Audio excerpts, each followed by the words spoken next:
ನಟಿ ವಿಶ್ವಸುಂದರಿ ಐಶ್ವರ್ಯ ರಾಯ್ ಹಾಗೂ ಅಭಿಷೇಕ್ ಬಚ್ಚನ್ ಪುತ್ರಿ ಆರಾಧ್ಯ ಬಚ್ಚನ್ ಸೋಷಿಯಲ್ ಮೀಡಿಯಾಗಳಲ್ಲಿ ಆಗಾಗ ಹೈಲೈಟ್ ಆಗ್ತಿರ್ತಾರೆ. ಅದರಲ್ಲೂ ಇತ್ತೀಚೆಗೆ ಸ್ಯಾಂಡಲ್ವುಡ್ನ ಹ್ಯಾಟ್ರಿಕ್ ಹೀರೋ ಶಿವರಾಜ್ ಕುಮಾರ್ ಕಾಲಿಗೆ ನಮಸ್ಕಾರ ಮಾಡಿದ್ದು ಸೋಷಿಯಲ್ ಮೀಡಿಯಾದಲ್ಲಿ ಸಿಕ್ಕಾಪಟ್ಟೆ ವೈರಲ್ ಆಗಿತ್ತು. ತಾಯಿ ಐಶ್ವರ್ಯ ರಾಯ್ ಮಗಳಿಗೆ ಒಳ್ಳೆಯ ಸಂಸ್ಕಾರವನ್ನೇ ಹೇಳಿಕೊಟ್ಟಿದ್ದಾರೆ ಅಂತ ನೆಟ್ಟಿಗರು ಗುಣಗಾನ ಮಾಡಿದ್ರು. ಆದ್ರೀಗ ಆರಾಧ್ಯ ಬಚ್ಚನ್ ಕೋರ್ಟ್ ಮೆಟ್ಟಿಲೇರಿದ್ದಾಳೆ.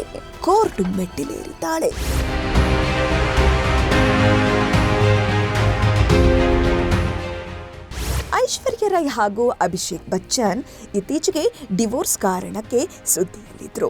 ಬಚ್ಚನ್ ಫ್ಯಾಮಿಲಿಯಲ್ಲಿ ಎಲ್ಲವೂ ಸರಿಯಿಲ್ಲ, ಶೀಘ್ರದಲ್ಲೇ ಐಶ್ವರ್ಯ ರಾಯ್ ಮತ್ತು ಅಭಿಷೇಕ್ ಬಚ್ಚನ್ ದೂರ ಆಗಲಿದ್ದಾರೆ ಎನ್ನಲಾಗಿತ್ತು.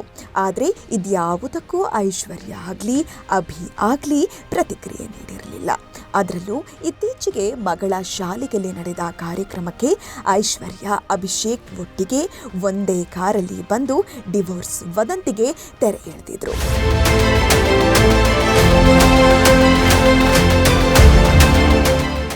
ಅಂದಹಾಗೆ 13 ವರ್ಷದ ಆರಾಧ್ಯ ಬಚ್ಚನ್ ಕೋರ್ಟ್ ಮೆಟ್ಟಿಲೇರೋಕೆ ಕಾರಣವಿದೆ.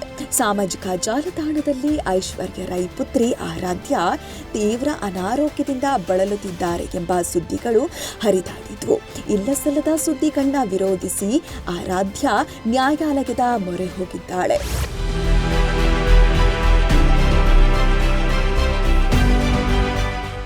ಈ ಹಿಂದೆ ಅಂದರೆ 2 ವರ್ಷಗಳ ಹಿಂದೆ ಕೂಡ ಇದೇ ವಿಚಾರವಾಗಿ ಆರಾಧ್ಯ ಹೈಕೋರ್ಟ್ ಮೊರೆ ಹೋಗಿದ್ರು.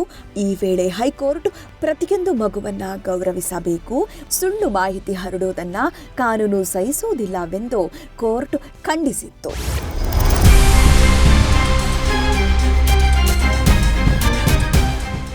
ಹೀಗಾದರೂ ಕೆಲವರು ಮಾತ್ರ ಎಚ್ಚೆತ್ತುಕೊಂಡಿಲ್ಲ. ಸಾಮಾಜಿಕ ಜಾಲತಾಣದಲ್ಲಿ ತಪ್ಪು ಮಾಹಿತಿಗಳನ್ನ, ಇಲ್ಲಸಲ್ಲದ ಊಹಾಪೋಹ ಕಥೆಗಳನ್ನ ಹರಿಬಿಡ್ತಿದ್ದಾರೆ. ಇದರಿಂದ ಮನನೊಂದಿರುವ ಆರಾಧ್ಯ ಬಚ್ಚನ್ ದೆಹಲಿ ಹೈಕೋರ್ಟ್ ಮೆಟ್ಟಿಲು ಏರಿದ್ದಾಳೆ. ಆರಾಧ್ಯ ಅರ್ಜಿ ಪುರಸ್ಕರಿಸಿದ ದೆಹಲಿ ಹೈಕೋರ್ಟ್ ಸಂಬಂಧಪಟ್ಟವರಿಗೆ ನೋಟಿಸ್ ಜಾರಿ ಮಾಡಿದೆ.